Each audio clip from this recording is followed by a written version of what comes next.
by all appearances. From the outside looking in, the town of Hamlin is your typical place. Rustic, families, children. The stuff of fairy tale. But we peel the layers back and we find a sinister story. A charlatan, abduction, and ultimate heartbreak. I'm Jaded Nerd. Welcome back to True Crime Fairy Tale, featuring the Pied Piper of Hamlin. Let's go.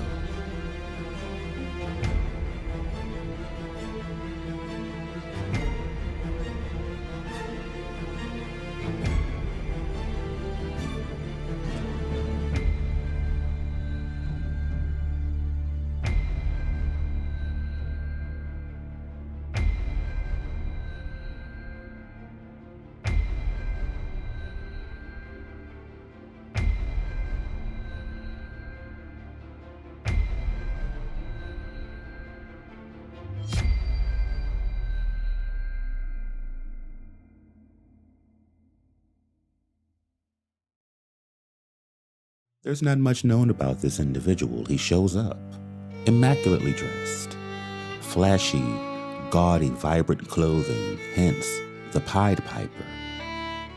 Coincidentally, the town is experiencing an outbreak, an infestation, and they do not know how to fix it. Why this town? Why this man? Why this particular problem? The plan of action is simple.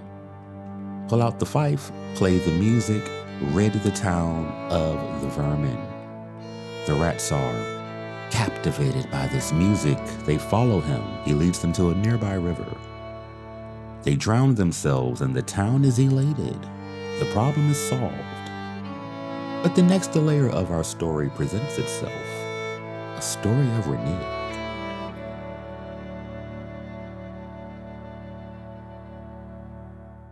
The Pied Piper in the town had an agreement. Help us out. Rid us of this infestation, the vermin. We'll pay you handsomely.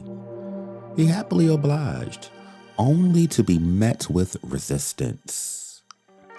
The unwillingness to pay for services rendered. Negotiations take a contentious turn. One side outshouts the other. Angrily leaving, the Pied Piper vows, "I shall have payment." Very ominous words indeed. A few days later, the Pied Piper returns, but he's a different man. No longer is he dressed to impress. Hunter's outfit, with a look of determination. He pulls out the all too familiar fife, but in this instance, the children are caught up. Every child in the town, age 4 years and up, can do nothing but answer the call, the serenade. He leads them away. Obviously, the town is in an uproar. Where are the children? An eyewitness who had been babysitting says, allegedly, they were led to the mountain, to a cave, never to return. The mothers and fathers, guardians, loved ones are frantic.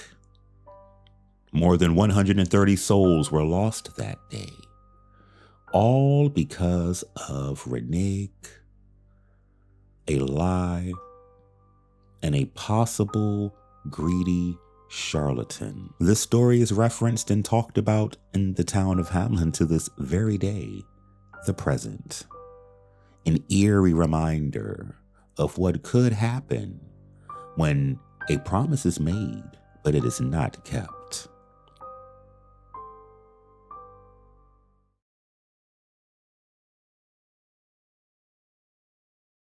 Let's break this story down a bit more, shall we? It is my belief that the Pied Piper was a traveling charlatan.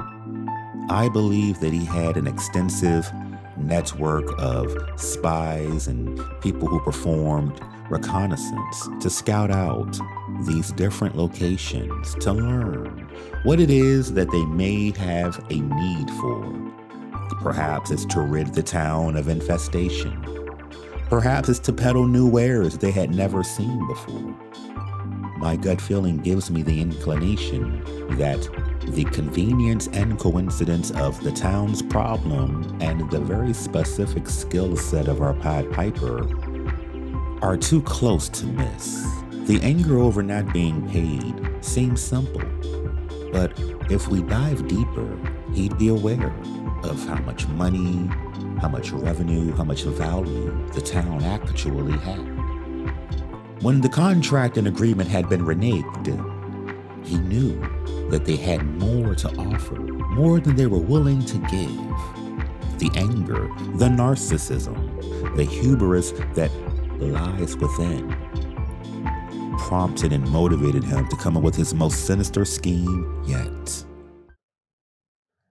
He would have payment, but not in a conventional sense.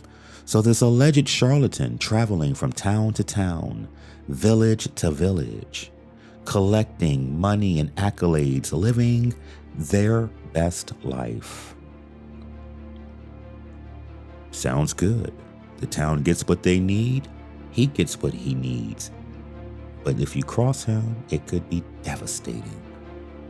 I'm Jaded Nerd, and this has been True Crime Fairy Tale, the story of the Pied Piper.